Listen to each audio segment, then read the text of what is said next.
Shalom Bapak Ibu yang dikasih Tuhan, kita jumpa kembali dalam FUF Osaka, Ilmu Musuh Fellowship Obrolan Santai Keluarga Allah. Malam hari ini hamba Tuhan yang akan menyampaikan firman Tuhan, yaitu Bapak Elia Yusa.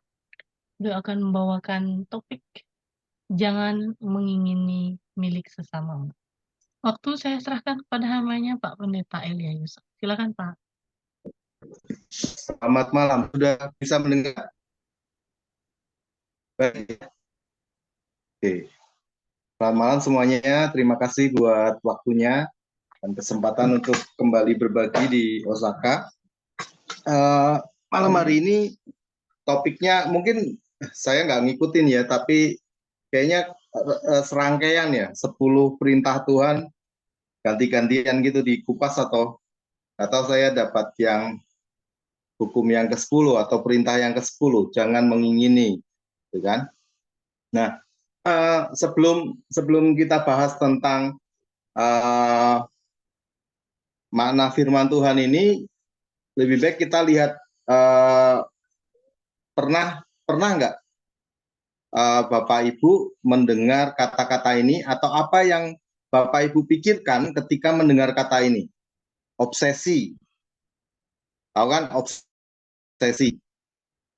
Atau ambisius, pernah ya, selintas kita mungkin dalam pembicaraan, dalam bacaan, atau mungkin ya ada orang yang ngomong atau gimana gitu, kita mendengar kata obsesi atau ambisius. Waktu saya coba memahami kata mengingini ini, yang terlintas di pikiran saya memang kata ini, obsesi, ambisius gitu. Dan kemudian saya coba gali dan saya coba pikirkan gitu, kenapa kok Tuhan memberikan perintah jangan mengingini gitu.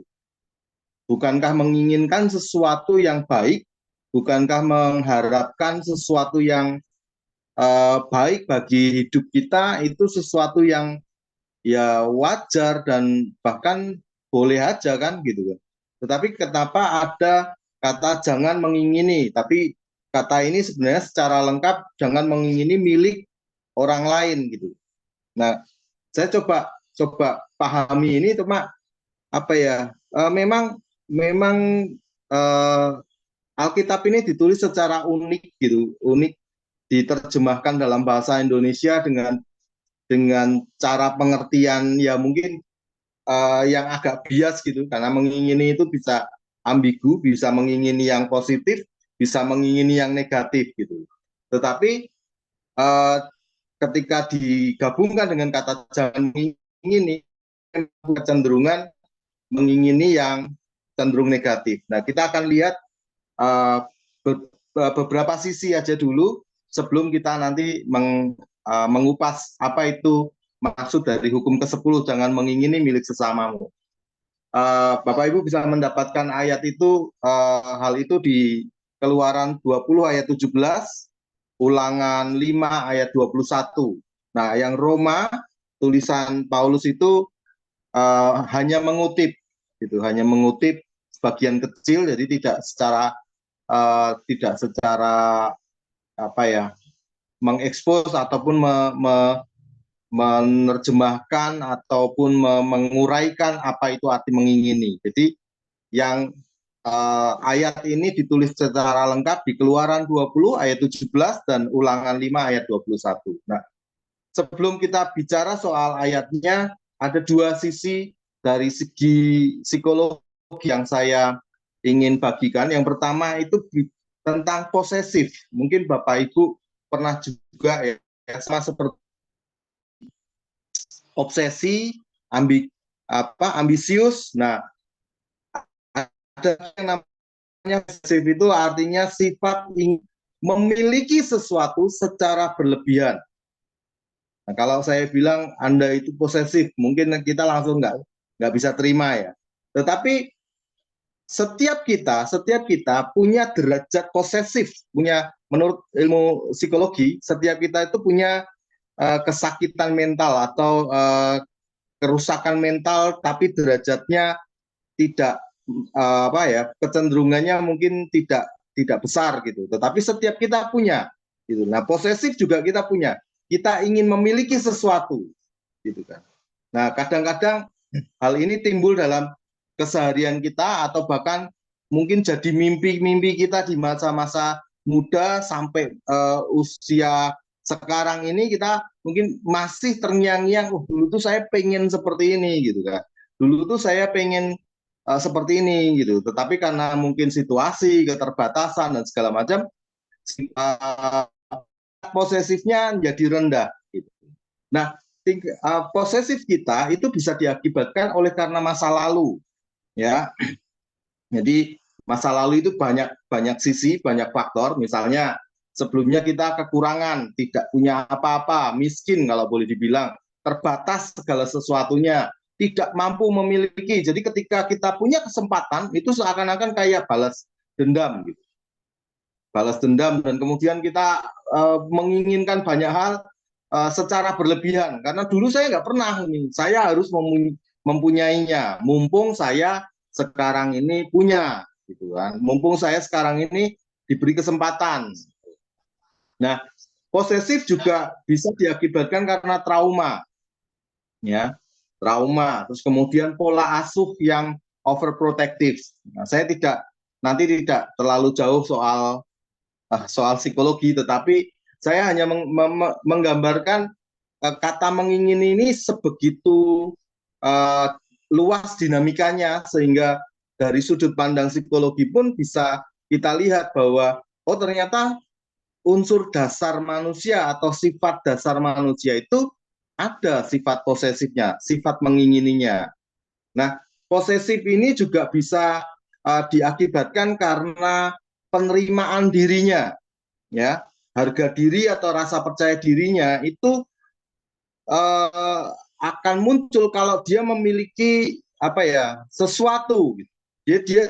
Kalau saya seperti ini maka saya akan dihargai, saya akan diterima. Nah, akhirnya mengakibatkan seorang memiliki sifat yang posesif atau sifat yang saya harus memiliki itu, saya harus apa ya, menguasai hal itu. Nah, ini salah satu dari sisi psikologi tentang menginginkan atau mengingini. Yang berikutnya, ini yang belakangan juga cukup ramai di, di lingkungan kita, lingkungan yang apa ya, biasanya itu gerakan-gerakan ramah lingkungan, gerakan-gerakan yang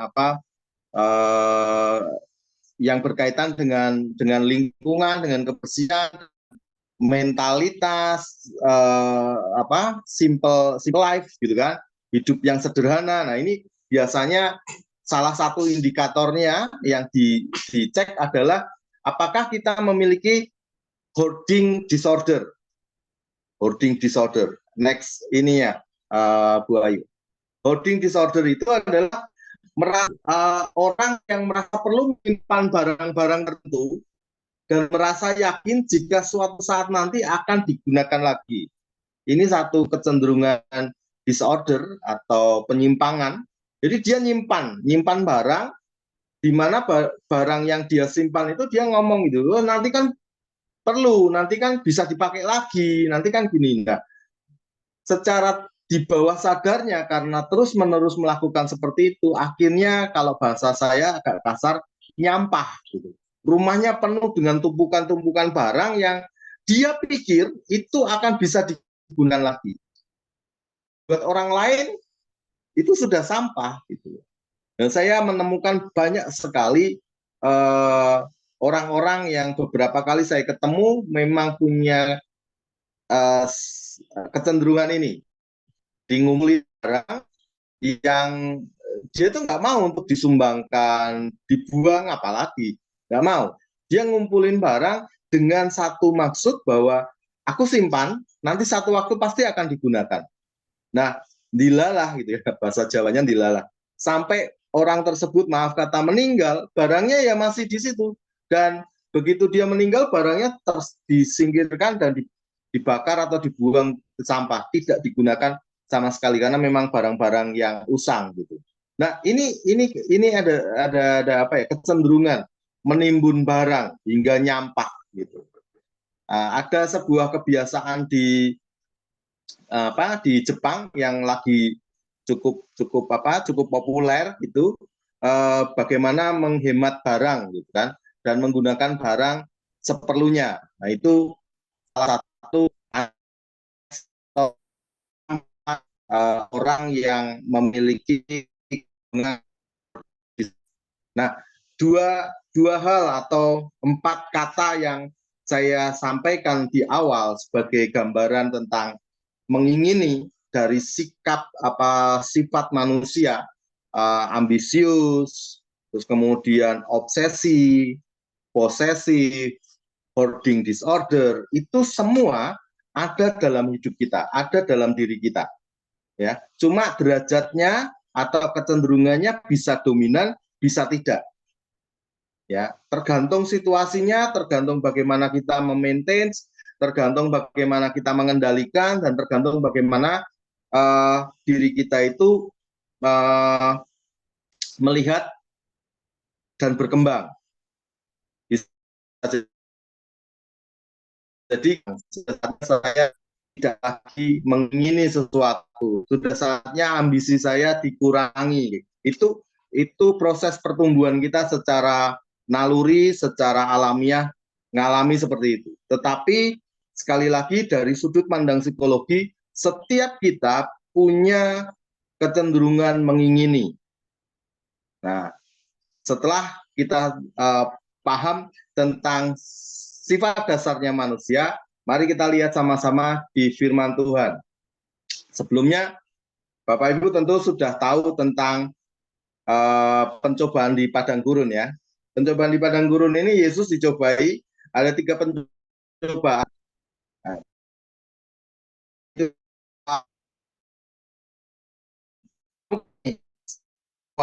jadikan, kamu kan bisa menjadikan batu ini jadi roti untuk kamu makan, ya kan.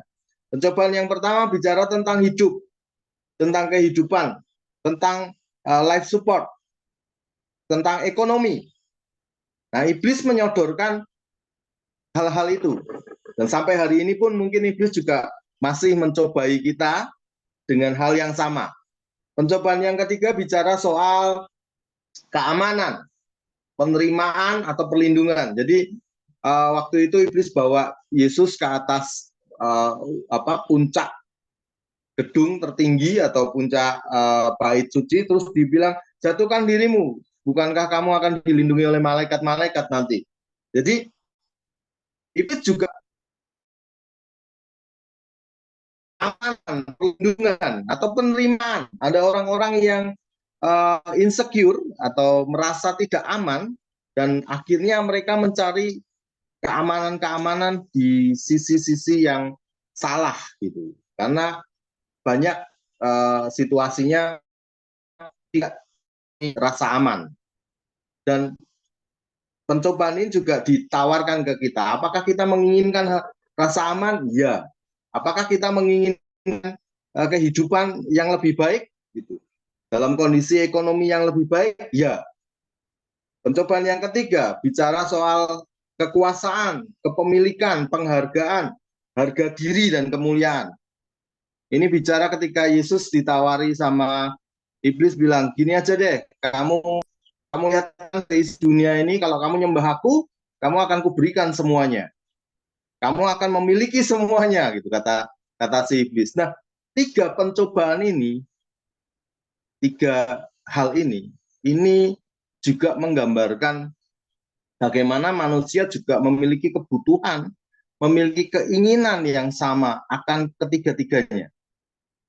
Kita butuh hidup, kita ingin hidup dengan ekonomi yang baik. Nggak ada orang yang ngomong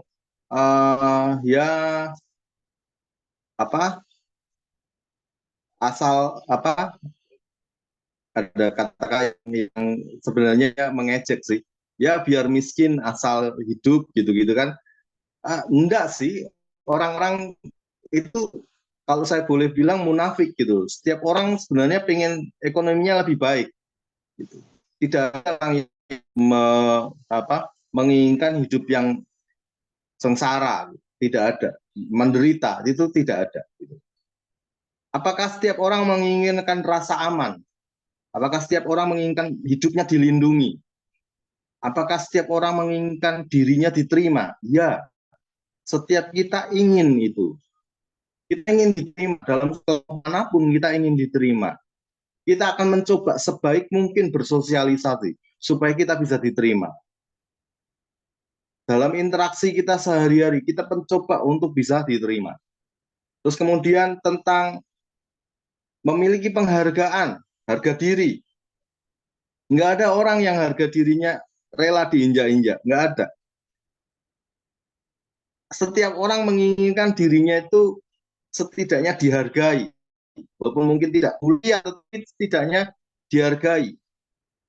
Nah, ketiga pencobaan ini juga menggambarkan, kalau tadi dari sudut pandang psikologi, kalau sekarang dari sudut pandang rohani, menunjukkan bagaimana manusia secara alamiah itu punya keinginan-keinginan yang butuh untuk dipenuhi.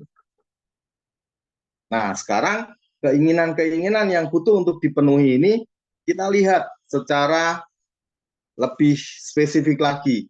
Apa yang Alkitab katakan soal mengingini menurut Keluaran 20 ayat 17. Keluaran 20 ayat 17 berbicara seperti ini. Jangan mengingini rumah sesamamu. Jangan mengingini istrinya, jangan mengingini hambanya laki-laki atau hambanya perempuan, atau hambanya atau keledainya, atau apapun yang dipunyai sesamamu. Jadi gambaran yang pertama yang ditunjukkan oleh Alkitab tentang jangan mengingini itu dikatakan mengingini rumah sesamamu. Jadi bukan bentuk rumah gedungnya, bukan bentuk rumah bangunannya, tidak. Tetapi ketika perintah ini diberikan berkata jangan mengingini rumah sesamamu, itu bicara memiliki seluruh kepemilikan dari sesamamu.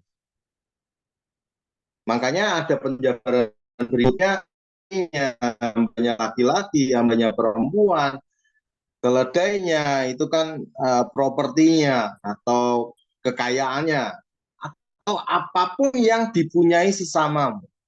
Jadi rumah ini bukan bicara soal materinya, bicara soal bangunannya, tidak, tetapi berbicara soal keseluruhan dari yang ada pada sesamamu.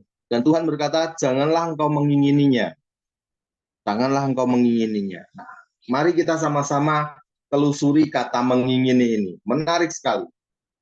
Kata mengingini itu kalau kita begitu mendengar kata mengingini, sama seperti tadi kan, terobsesi, memiliki ambisi, gitu kan, apalagi posesif, itu sudah negatif konotasi. Dan mengingini ini sifat kecenderungannya ada di dalam sikap hatinya atau situasi hatinya, keadaan batin, pikiran, dan keinginannya. Jadi bagian yang di dalam diri seseorang. Nah, dalam bahasa Inggris itu bacanya gimana? Kafet, ya. Itu kata saya lihat di kamus itu menghasratkan, mengingininya dengan sangat, gitu. Itu kata kerja. Memiliki dengan cara yang tidak wajar. Ini saya lihat dari kamus-kamus bahasa Indonesia, bahasa Inggris. Terus kemudian saya referensikan di beberapa kamus.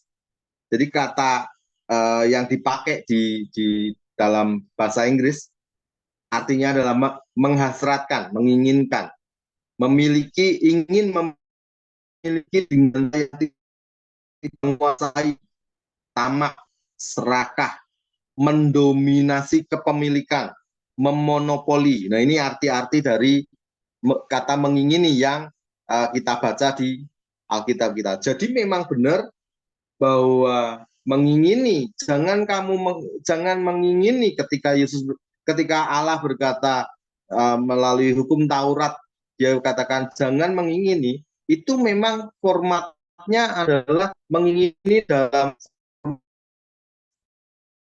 kamu sampai merebut yang dimiliki oleh sesamamu. Nah, kita lebih dalam lagi lihat. Kalau kita lihat secara seksama dari 10 hukum-hukum yang sebelumnya disampaikan oleh Allah, itu terkait dengan tindakan atau perilaku yang nampak. Contohnya, jangan membunuh, gitu kan. Jangan mencuri, hormatilah ayah ibumu, itu sebuah tindakan-tindakan. Jangan berdosa, tindakan. Gitu. Tetapi kata jangan mengingini itu belum jadi tindakan. Justru hukum 10 ini, hukum ke-10 ini, justru menyorot sisi yang tidak tampak. Saya belum mendapatkan referensi apakah memang urutannya seperti itu, maksudnya urutan hukum 1, 2, 3, 4, 5, 6, 7, 8, 10 gitu, seperti itu, dengan seperti apa saya tidak mendapatkan referensinya, tetapi kalau boleh kita pikirkan dibagi menjadi dua bagian yang luar biasa seperti ini. Allah secara pengaturannya itu memberikan dua bagian secara nyata untuk manusia tidak melakukannya, supaya atau larangan supaya manusia tidak melakukannya, karena itu nampak, dan kemudian dia menutupnya, istilahnya konklusinya atau penutupnya itu dengan sebuah hukum yang jauh lebih besar daripada hukum-hukum yang nampak, yaitu bicara soal hati, bicara soal pikiran, bicara soal hasrat, keinginan yang tidak tampak. Mungkin orangnya wajahnya biasa aja, tetapi dalam dirinya bisa bergejolak sesuatu yang tidak terlihat, yaitu mengingini sesuatu, merebut, atau bahkan memikirkan dengan licik untuk menguasai gitu. Itu satu urutan hukum yang menurut saya menarik sekali. Dibuat ini nampak, tapi endingnya, penutupnya adalah hukum yang tidak tampak, itu justru lebih kayak mengunci semua bentuk-bentuk hukum gitu kan. Kita mungkin bisa saja menahan diri bunuh, bisa saja menahan diri tidak mencuri, bisa saja menahan diri tidak berdusta gitu kan. Tapi sesuatu yang tidak tampak dalam diri kita nggak bisa gitu, nggak bisa menghindar gitu. Kita mengingini sesuatu, orang lain mungkin nggak tahu gitu, tapi Tuhan tahu bahwa ininya, dan Tuhan sampai melihat sampai di sisi itu. Nah, dalam pandangan Katolik itu memisahkan hukum yang ke-10 ini menjadi dua bagian. Nanti coba tunjukkan, uraikan bagian ini.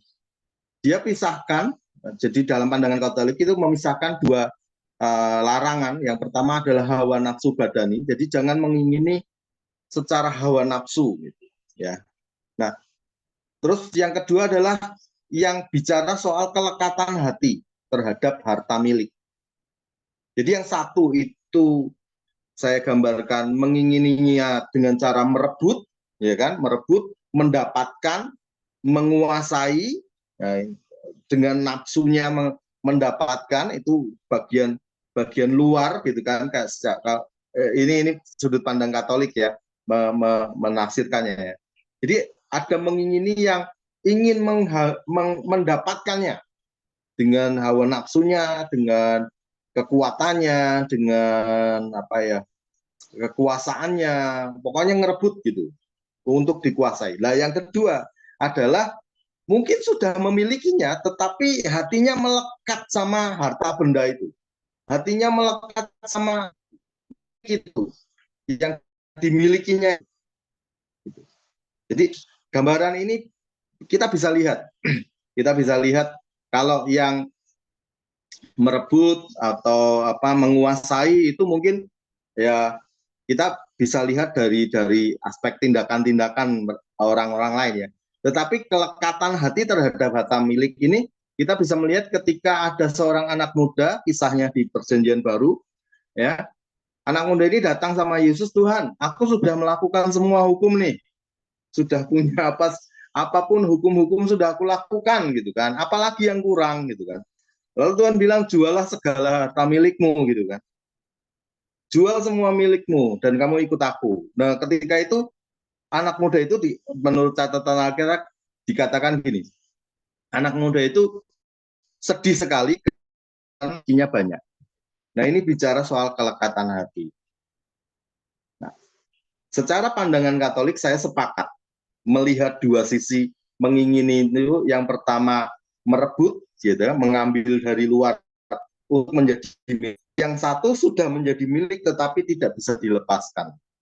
Itu melekat hatinya dengan harta milik, harta kepunyaan. Nah, Yesus juga mendeskripsikan, nah, Bapak Ibu bisa lihat nanti bandingkan dengan Matius 5 ayat 21 sampai 47.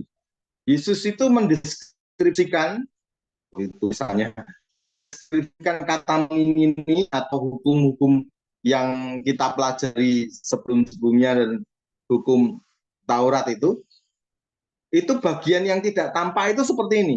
Kalau jangan membunuh, Yesus malah bilang kalau kamu masih marah, kamu benci, itu kamu melanggar. Terus kemudian berzina, jangan berzina. Tetapi Yesus berkata kalau kamu memandang dan menginginkannya dalam hatimu, itu kamu sudah berzina. Jangan kamu bersaksi dusta gitu kan, atau bersaksi melawan saudaramu.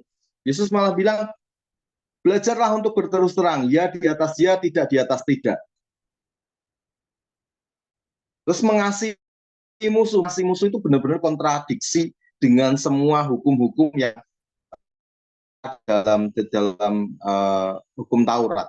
Karena hukum Taurat itu tidak pernah bicara soal mengasihi musuh. Ya, 10 itu. Isinya ya jangan gitu kan.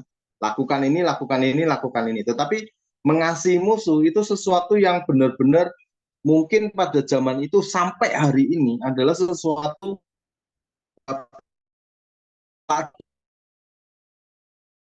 yang boleh dibilang sulit gitu.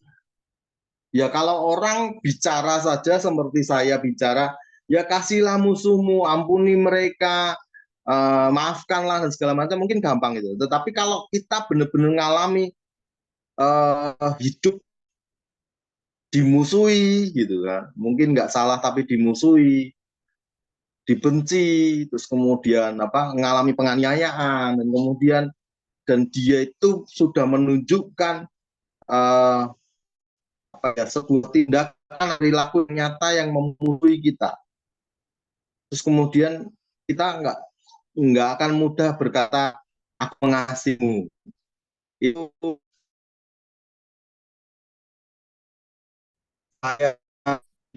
hal yang paling sulit yang diajarkan oleh Yesus.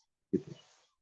Tetapi kita bersyukur kita mendapatkan banyak kisah-kisah, ya mungkin subjektif ya, kesaksian-kesaksian dari para martir yang mereka berani melepaskan kata aku mengasihi orang-orang yang menganiaya aku mengasihi musuhku. Itu wow gitu. Buat saya sesuatu yang luar biasa. Nah, sekarang kita ganti kata musuh ini. Apakah kita bisa melepaskan ya kelekatan hati kita terhadap apa yang kita miliki, ya kan? Atau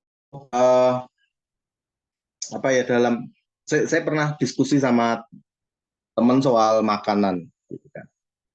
Dia salah satu teman yang menganjurkan makanan sehat.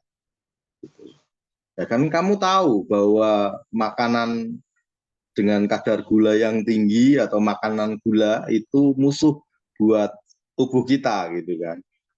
Nah, kalau kamu malah memaintain gitu musuh itu gitu. Bukannya kamu, kalau kamu mengasihi ya kamu lepaskan aja, belajar untuk lepaskan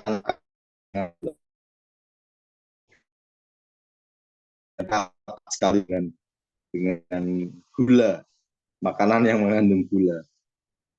Ya, oke. Next kita lihat bagaimana Paulus bicara di Roma 7 ayat 7 dan 8. Kita sama-sama lihat ayat 7 dan 8.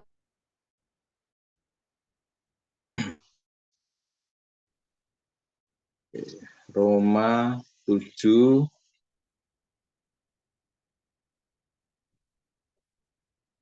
ayat 7 dan 8. Alkitab bicara seperti ini. Jika demikian, apakah yang hendak kita katakan? Apakah hukum Taurat itu dosa? Sekali-kali tidak. Aku kenal dosa, karena aku juga tidak tahu apa itu keinginan. Kalau hukum Taurat tidak mengatakan jangan mengingini. Tetapi dalam perintah itu, dosa mendapat kesempatan untuk membangkitkan di dalam diriku rupa-rupa keinginan. Sebab tanpa hukum Taurat, dosa mati. Maksudnya gini, dengan adanya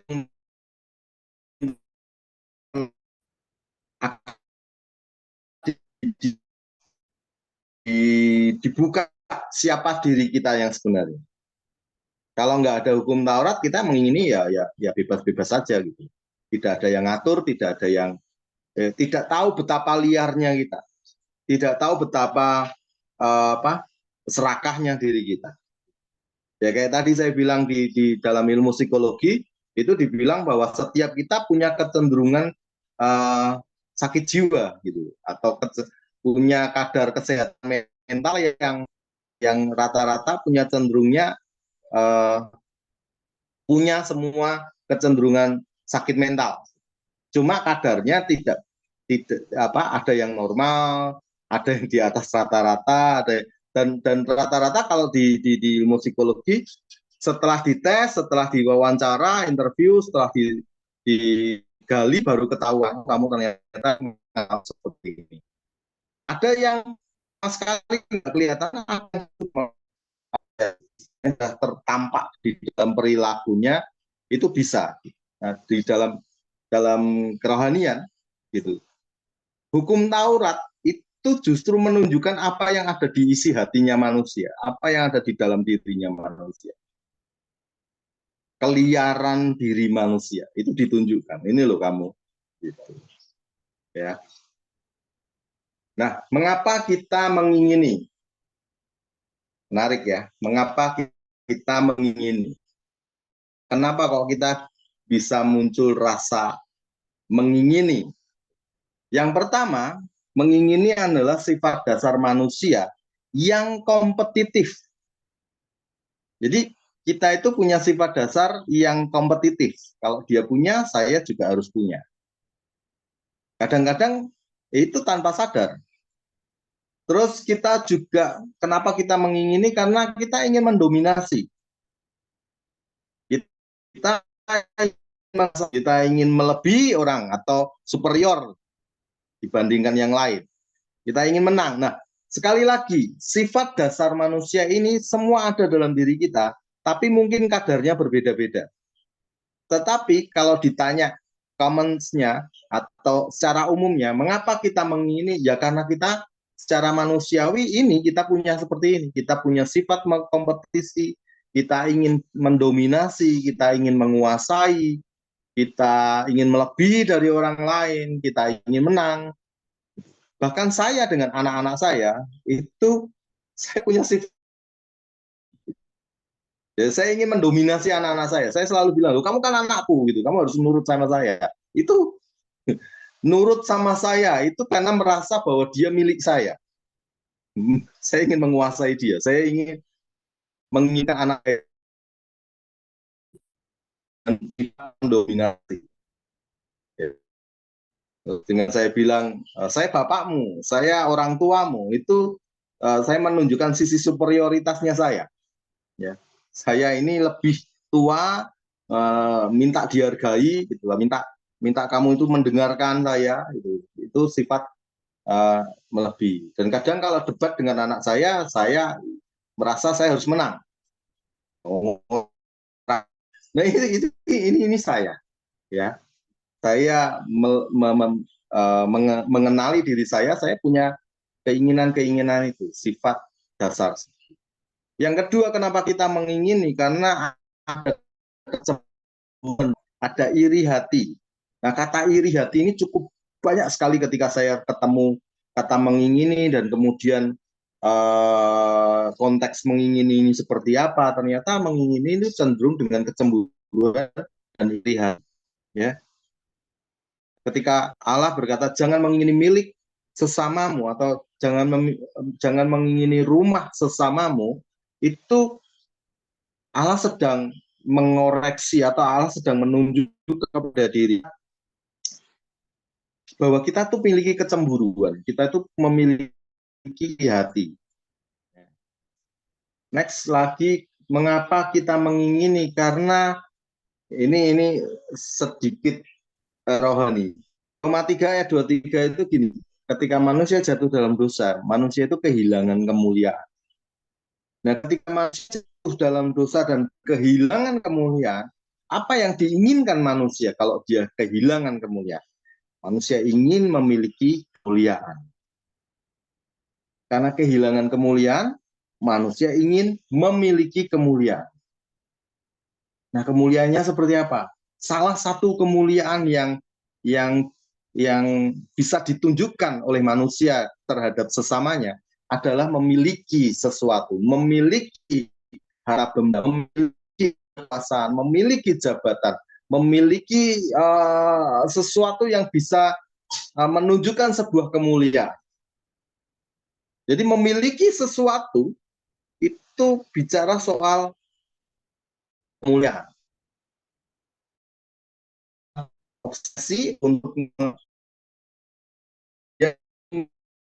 dirinya, karena apa? Dia tahu bahwa dia kehilangan kemuliaan. Berikutnya, mengapa kita mengingini? Karena pada dasarnya, ya, salah satunya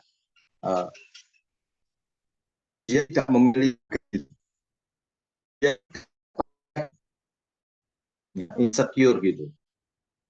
Mengapa kita mengingini? Karena rasa harga dirinya dinilai dari seberapa yang dimiliki.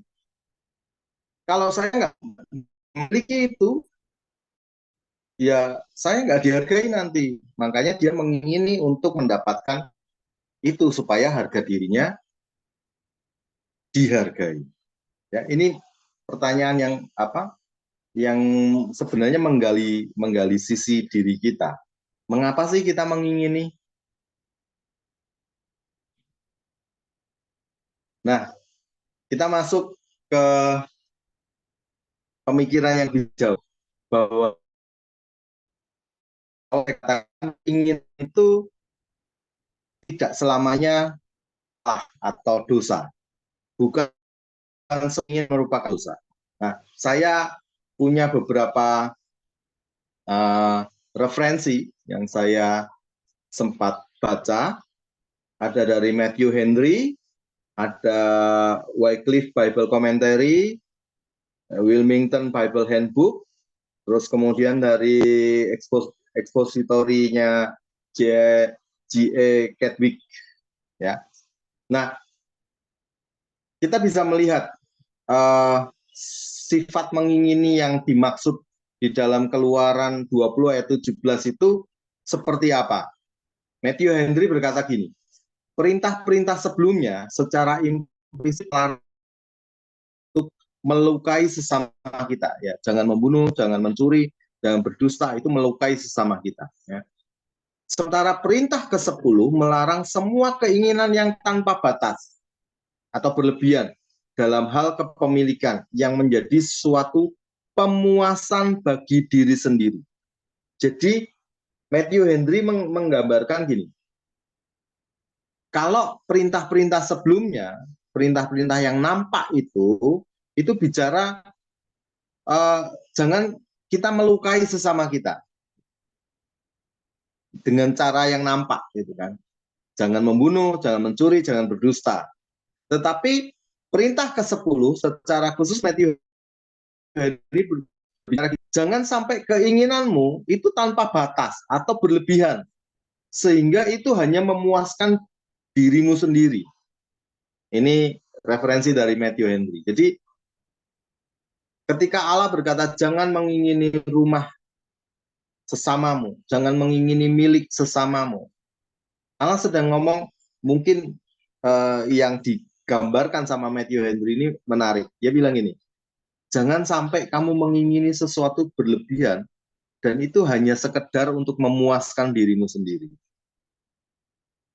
Nah, Wycliffe, Bible Commentary berkata, ketamakan adalah keinginan yang sangat banyak terhadap harta benda atau tidak dimiliki. Jadi munculnya keinginan, munculnya rasa mengingini dalam diri kita, kadang-kadang muncul karena kita tidak memilikinya. Jadi komentar dari Wycliffe ini bilang, kalau kamu tidak memilikinya, kadang-kadang rasa mengingini. Sementara Wilmington, Bible Handbook berkata bahwa mengingini adalah menginginkan untuk diri sendiri. Ini sama seperti Matthew Henry, menginginkan untuk diri sendiri akan seseorang atau sesuatu yang adalah milik dari orang lain. Jadi miliknya orang lain, gitu. Tapi kita inginkan itu begitu rupa untuk diri kita sendiri. Itu arti kata dari mengingini. Jadi hal-hal ini yang disampaikan oleh Matthew Henry dan referensi-referensi yang lain itu yang menunjukkan bagaimana mengingini itu menjadi sebuah dosa. Kalau keinginan secara alamiah kita ya wajar gitu, tetapi kalau menginginannya untuk pemuasan, untuk diri sendiri, untuk tamak, nah itu dominan akan cenderung menjadi dosa. Nah, kita nanti akan lihat bagaimana yang tidak tampak ini justru berbahaya, karena itu yang akan memunculkan tindakan-tindakan. Nah, Kedwick bilang seperti ini, yang paling batiniah dari semua hukum, maksudnya hukum ke-10, melarang bukan suatu tindakan luar atau lahiriah, tetapi suatu keadaan mental yang tersembunyi.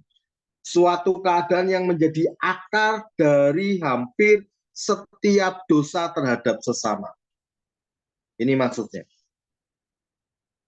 Jadi yang batiniah ini yang menjadi akar dari hampir setiap dosa terhadap sesama.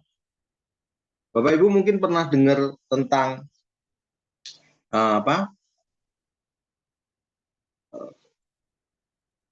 cinta akan uang. Itu adalah akar dari segala kejahatannya. Ya, ayatnya ada kan? Nah, uangnya tidak masalah, tetapi cintanya itu yang membuat masalah. Dan cinta itu letaknya di dalam hati, di dalam pikiran seseorang, di dalam pikiran kita. Begitu cintanya, begitu melekatnya kita akan uang, begitu menginginkannya kita akan uang, sehingga itu menjadi akar dari segala kejahatan. Dosa mengingini ini adalah merupakan akar dari dosa lainnya. Ini akar dari dosa lainnya.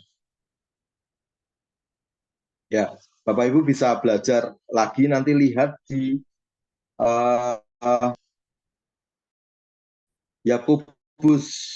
Yakobus itu banyak sekali menyampaikan secara gamblang ya tentang mengingini, ya. Nah, Yakobus 1, Yakobus 3, dan Yakobus 4. Nah, saya ambil bagian yang ringkas. Keinginan yang dibuahi, ia melahirkan dosa, yaitu keinginan yang dibuahi. Dan dosa yang sudah matang, ia melahirkan maut. Ini saya ambil dari Yakobus 1 ayat 15. Ya. Nah, di sini saya sedikit mengeksposisi tentang keinginan. Keinginan yang dibuahi itu maksudnya seperti apa sih? Keinginan yang dibuahi itu awalnya masih berupa motif gitu. Tapi motif itu sudah jelas ada bentuknya. Ya. Kalau dalam kejahatan, yang menerima hukuman paling berat itu bukan yang eksekutornya, tetapi perencananya. Perencana. Contohnya tentang sebuah tindakan kejahatan pembunuhan ya. Yang eksekutornya dapat hukuman, tapi perencananya karena dianggap itulah motifnya, apa itu otaknya, itu yang akan dihukum lebih berat daripada eksekutornya. Nah, keinginan yang dibuat itu kalau saya bicara masih berupa motif, motifnya itu ini tidak dalam bentuk manusiawi, tetapi bagaimana Alkitab melihat keinginan yang dibuai sebagai motif itu. Saya ambil referensi di Matius 7 ayat 15, Yesaya 59 ini dikatakan bahkan di Matius 7 itu seperti seseorang yang hamil akan kejahatan. Ya, hamil kejahatan, mengandung kelaliman dan melahirkan dusta. Jadi bentuknya di dalam, belum dilahirkan, belum, baru masih di dalam, hamil kejahatan, dianggap seperti itu. Ini gambar cara pandang Alkitab ketika dia bicara keinginan yang dibuai itu dianggap seperti hamil kejahatan. Sementara melahirkan dosa, jadi keinginan yang dibuahi ia melahirkan dosa. Itu bentuk yang kelihatannya. Kemudian bagaimana soal dosa yang sudah matang? Gereja Katolik Roma itu mengajarkan adanya dosa besar atau mortal sin yang upahnya adalah maut. Ini saya kaitkan dengan dosa yang sudah matang yang melahirkan maut. Jadi saya eksposisinya ambil referensi dari pengajaran Katolik yang mengajarkan adanya dosa besar, yaitu mortal sin yang upahnya maut. Dalam hal ini bahkan bisa menghancurkan keselamatan orang yang sudah menerima keselamatan. Ini keyakinan dari pengajaran gereja Katolik ya. Dosa kecil atau venial sin yang ini tidak membawa maut, bahkan tidak diakui pun tidak apa-apa. Ya, ini sudut pandangnya Katolik. Ya. Kalau sudut pandangnya Alkitab itu Alkitab menunjukkan bahwa dosa itu tidak diukur besar kecilnya. Tidak ada dosa besar, tidak ada dosa kecil. Karena dosa sekecil apapun upahnya adalah maut. Roma 6 ayat 23. Ya. Ini kalau slide-nya setelahnya. Setelah ini, Bu Ayu. Tentang dosa yang sudah matang. Oke, selanjutnya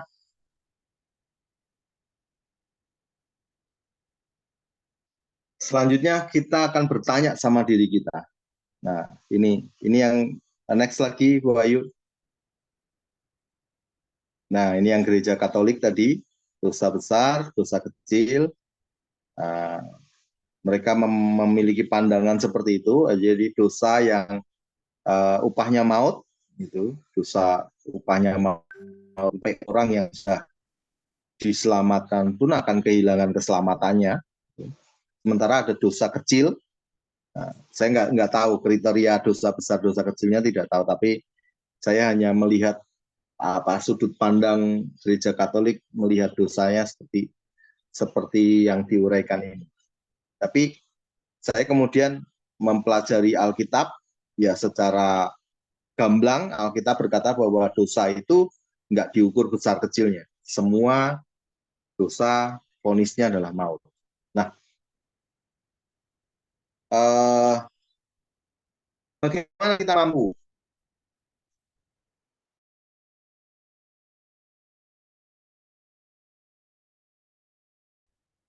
Oke.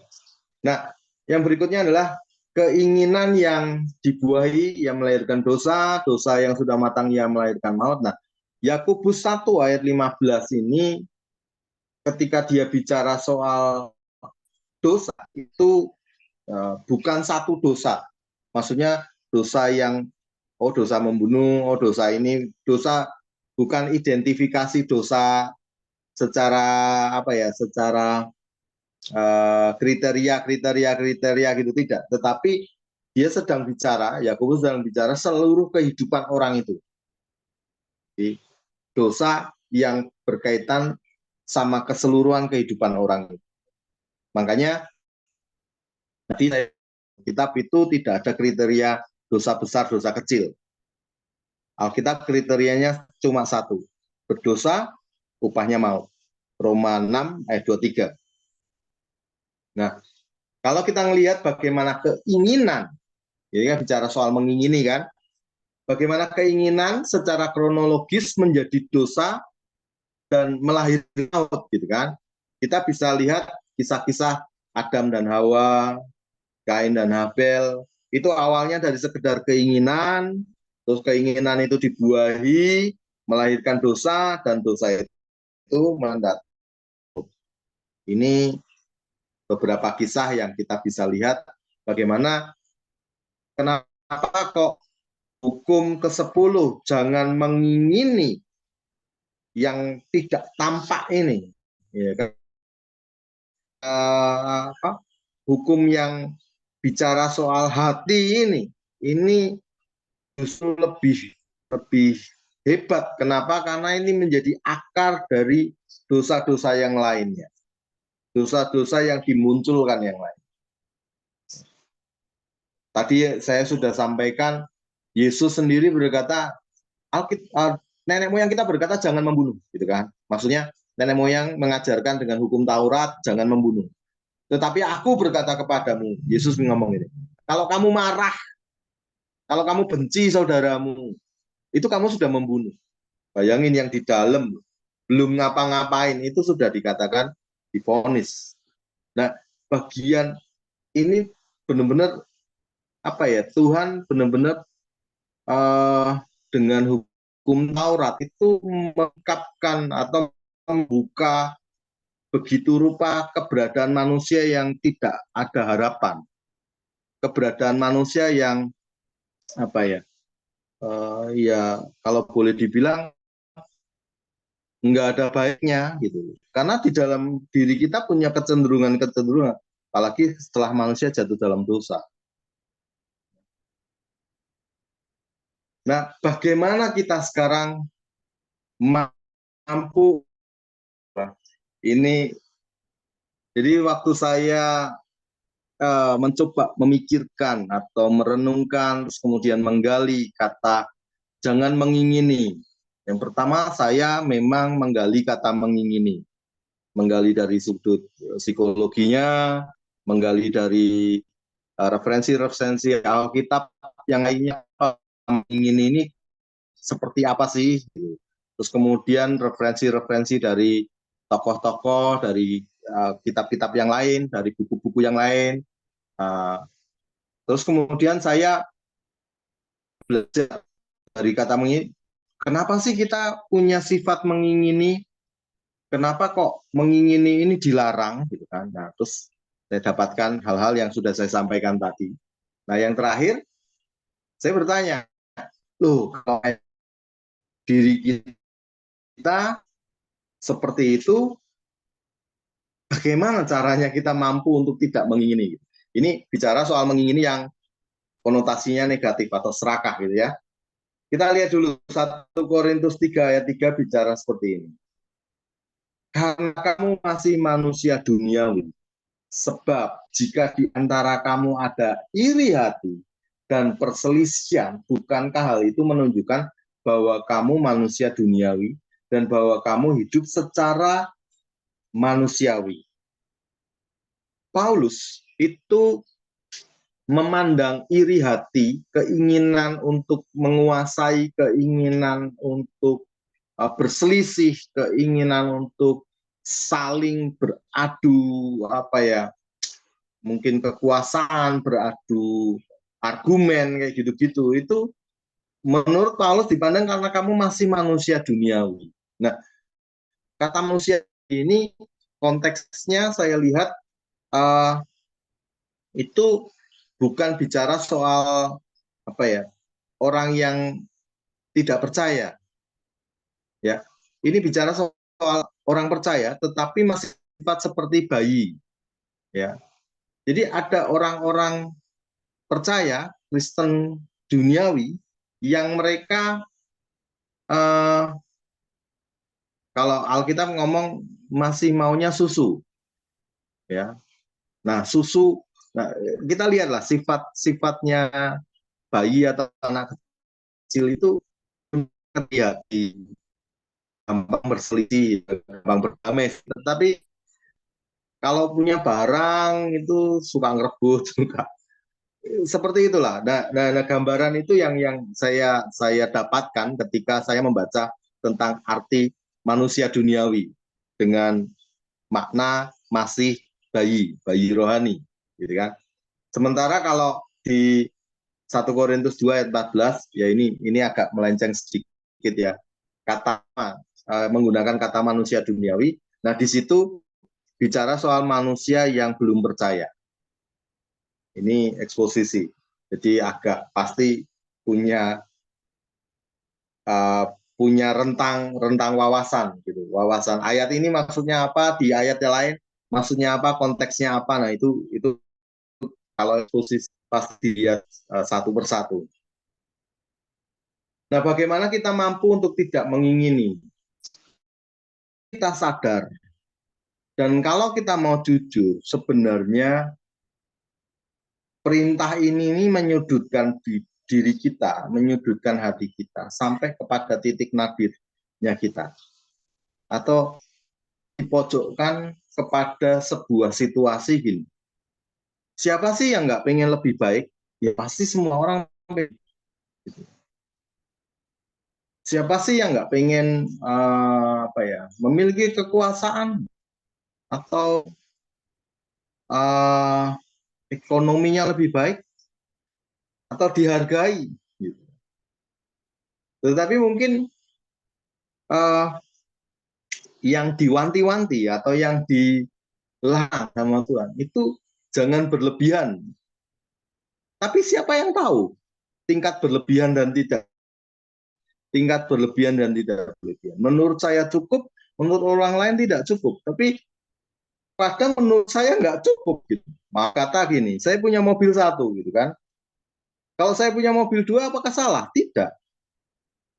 Menurut orang lain itu serakah. Enggak. Menurut saya, buat saya satu, buat istri saya satu, buat anak saya satu, itu cukup. Gitu. Menurut orang lain berpikirnya kepemilikannya berlebihan. Bahkan sampai merebut hak orang lain, sampai merebut milik orang lain, sampai mencoba menguasai milik orang lain. Nah, itu yang mungkin kalau kita narasikan menjadi sesuatu yang salah. Tetapi siapa yang tahu? Itu bicara soal kedalaman diri kita.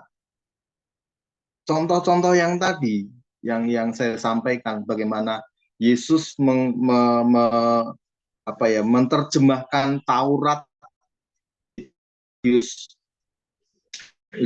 itu, dia menerjemahkan Taurat dengan cara yang berbeda. Dia bilang gini, nenek moyang kita mengajarkan jangan membunuh, tetapi aku berkata kepadamu, kalau kamu iri, kamu marah kepada sesamamu, kamu sudah membunuh.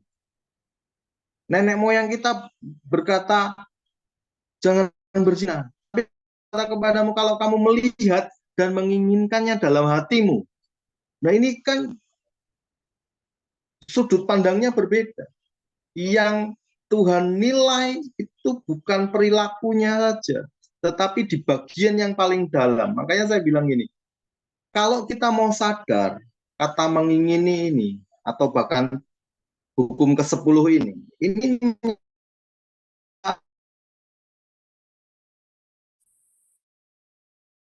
keinginan-keinginan yang ya menurut kita wajar gitu. Dan Jujur saja kita tidak mampu sempurna jika berurusan dengan hati kita. Siapa yang bisa berkata bahwa hati kita ini sempurna? Tidak. Kadang ada motif dalam diri kita, ada agenda-agenda tersembunyi dalam diri kita yang orang lain mungkin tidak tahu, yang tahu mungkin hanya diri kita, atau bahkan kita tidak sadar bahwa kita ternyata memiliki hal itu. Ya kan? Selama saya mengalami tes psikolog soal kepribadian dan kemudian menyampaikan kepada teman-teman yang sempat tes gitu, saya bilang, aduh kamu kok punya kecenderungan seperti ini ya? Itu mereka, masa lagi kayak gitu gitu. Ya ini hasil tesnya gitu. Ya makanya yuk ngobrol sama saya, apa yang terjadi? Apakah karena trauma, apakah karena latar belakang, ataukah apa? Jadi ketika digali, dia baru sadar bahwa oh ternyata hati saya, pikiran saya seperti ini. Nah itu ada orang-orang ngalami gitu. Bahkan diri kita pun juga seperti ini. Makanya hukum ke-10 ini menarik sekali. Kenapa? Karena dia tidak bicara soal dosa perilaku, atau dia tidak bicara soal apa yang nampak, apa yang kelihatan, tapi yang tidak kelihatan. Apa yang nampak itu bisa ditutupi dengan segala macam, dengan pencitraan, bahkan mungkin dengan aktivitas rohani kita. Tetapi apa yang tidak tampak itu yang bahaya. Dan di hukum 10 sebagai klimaks dari 10 hukum yang Tuhan saya itu bicara soal hati, bicara soal sesuatu yang tidak tampak dan diungkap sama Tuhan. Ini loh kamu. Roma 7 ayat 14 dan 24 dikatakan. Sebab kita tahu bahwa hukum Taurat adalah rohani, tetapi aku bersifat daging. Aku terjual di bawah kuasa dosa. Paulus ngomong gini,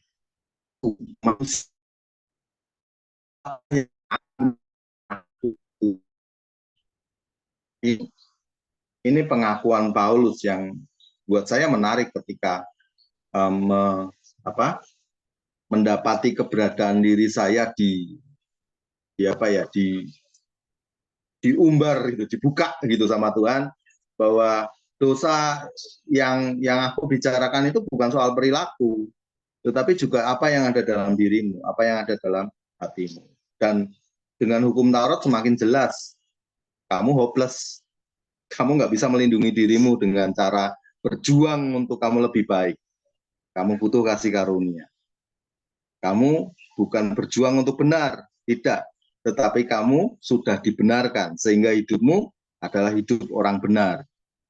Itu menarik sekali ketika saya, wah, terima kasih Tuhan. Kalau saya berjuang hanya untuk refleksi, mengoreksi diri saya, isinya busuk, teman. Isinya kotor gitu loh. Dan itu bisa banyak dosa-dosa yang tersembunyi dalam diri saya, yang mungkin nggak tertolong lagi. Karena dosa besar maupun dosa kecil bagi Tuhan, upahnya maut, itu final. Tetapi puji Tuhan, dengan karunia-Nya dia ngomong, itu sudah selesai. Ketidakmampuanmu, kesadaranmu akan keberadaanmu, itu sudah selesai dengan semuanya dipakukan di atas kayu salib. Dan hari ini kita menerima kasih karunia Tuhan. Nah, terakhir ini sebuah refleksi sebenarnya, ya, refleksi setiap kita, termasuk saya. Bagaimana caranya gitu kan? Kadang-kadang kan setiap kita hidup itu kadang-kadang bagaimana sih kita bisa terlepas dari keinginan-keinginan gitu kan? Bagaimana sih kita bisa terlepas dari hati yang liar gitu, pikiran yang liar, yang akhirnya nanti cenderung melahirkan dosa. Gimana sih caranya? Sekali lagi ini refleksi, ini bukan tips, ini bukan cara apa ya, metode, formula, bukan, tetapi ini refleksi. Refleksi itu artinya setiap kita bisa melihat diri kita sendiri, supaya setiap kita setidaknya, ini bukan benar-benar menyelesaikan ya, setidaknya kita bisa meminimalisir tingkat berlebihannya kita. Jadi menurut pandangan Katolik, sekali lagi yang saya sepakati, yang pertama, supaya kita tidak serakah mengingininya dengan sangat ambisius dan terobsesi untuk mengingininya, atau yang melekat dengan kepemilikan, ya, melekat dengan harta milik, melekat dengan harta benda, melekat dengan orang, melekat dengan ya apa saja yang sampai membuat kita nggak bisa melepaskannya. Jadi ketika Tuhan berkata, janganlah engkau mengingini milik sesamamu, terus kita merefleksikan diri kita, terus gimana Tuhan caranya supaya, bagaimana Tuhan supaya saya mampu untuk tidak mengingininya. Saya belajar merefleksikan dengan yang pertama, refleksinya belajar melepaskan atau merelakan. Ada hal-hal yang dalam diri kita, paling gampang ini, nggak sengaja kita kehilangan gitu kan, kehilangan duit atau kehilangan benda yang kita sayangi gitu kan. Itu kan susah gitu. Waduh, inget terus gitu kan. Nah, secara refleksi atau belajar hatinya, ya belajar hati untuk melepaskan dan merelakan. Yang kedua, belajar bersyukur dengan apa yang Tuhan sudah berikan. Ini nggak mudah sih, karena ya kita ngomongnya bersyukur, ya, kenyataannya seringkali kita ya ngeluh gitu. Ya kalau bisa lebih baik kenapa tidak, gitu kan, seringnya kayak gitu. Terus kemudian belajar menjaga kemurnian hati. Tetapi yang tahu diri kita kok. Yang merefleksikan kemurnian hati ya diri kita. Tulus. Setiap orang akan tahu apakah kita memang benar-benar tulus, ataukah ada motif, ataukah ada agenda yang tersembunyi. Nah itu bicara soal kemurnian hati. Belajar untuk mendisiplin perasaan dan imajinasi. Nah, saya dulu juga training pelatih di MLM. MLM itu merekayasa imajinasi. Jadi kalau kamu menginginkan sesuatu, ya itu pasang posternya di belakang pintu rumah, kamarmu, di mana-mana ditulis dan segala macam. Dan saya salah satu yang itu ya, merekayasa imajinasi, gambar mental sehingga itu menjadi itu. Jadi belajarlah mendisiplin. Mengasihi sesama. Jadi Roma 13 ayat 9 dan 10 itu sebenarnya kayak antitesis dari mengingini rumah sesamamu, mengingini harta sesamamu, mengingini milik sesamamu. Itu dengan mengasihi sesama. Terus yang terakhir, belajar untuk menyerah kepada Tuhan. Menyerah ini artinya bukan apa ya? Artinya lebih ke ini, kesadaran bahwa kita nggak sanggup, kesadaran bahwa kadang hati kita kotor, kesadaran bahwa kadang-kadang kita tidak terkendali, ya. Keinginan kita tidak terkendali, kita nggak bisa membedakan, kita nggak bisa apa ya, mengurai atau memberikan porsi yang tepat. Apakah ini keinginan saya secara pribadi ataukah ini dari Tuhan gitu. Kadang-kadang seperti itu kan. Jadi belajar untuk merefleksikan dan berserah sama Tuhan. Ya. Kayak terakhir, ini kesaksian pribadi, saya bilang, belakangan ini saya berdoa dan saya mencoba untuk melihat kembali sisi hidup saya, terus kemudian ada sebuah dorongan dalam diri saya untuk melakukan sebuah pelayanan yang berbeda. Ketika saya menjalani itu, saya pasang banyak rambu-rambu. Tuhan, benar nggak ini dari Engkau? Tuhan, tandanya kayak gini. Terus segala macam saya pasang. Sampai pada titik terakhir, saya berkata gini, Tuhan, ini berbeda dari apa yang sebelumnya saya lakukan.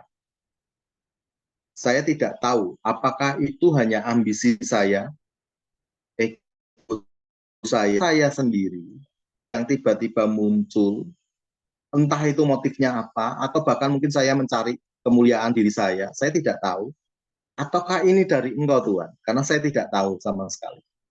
Tapi saya tahu untuk melakukan sesuatu pelayanan ini berbeda dari yang sebelumnya. Nah, di situ saya belajar untuk melepaskan dan menyerahkan itu semua sama Tuhan. Kalau bicara soal keinginan, saya ingin melakukan dorongan saya itu. Saya benar-benar ingin melakukannya karena itu sesuatu yang menantang diri saya, pelayanan yang berbeda, yang belum pernah saya lakukan. Yang belum pernah saya lakukan, yang menarik buat saya, yang bahkan mungkin bisa berdampak sama diri saya atau citra diri saya. Wah, saya akan menjadi orang yang pelayanannya keren gitu. Itu bisa, itu bisa. Tergantung orang mandangnya seperti apa. Tapi saya refleksikan dorongan itu, saya berakhir pada sebuah penyerahan. Tuhan, apakah ini keinginan saya? Walaupun ini atas nama pelayanan, tuh. Ini keinginan saya sendiri, ataukah ini memang dari Engkau, Tuhan? Dan sampai hari ini saya belum lihat. Walaupun yang tadi saya bilang rambu-rambu, tandanya ini ya Tuhan, tandanya ini ya Tuhan, tandanya ini ya Tuhan. Itu 1 dan 2 sudah ada tanda-tanda yang terpenuhi. Tetapi saya masih belum mengambil keputusan final. Saya masih menyerahkan itu kepada Tuhan. Ya, saya belajar untuk tidak mengingininya dengan serakah, karena jangan-jangan itu adalah ego pelayanan saya. Itu. Oke, terima kasih buat waktunya. Tuhan memberkati. Saya kembalikan ke Bu Ayu.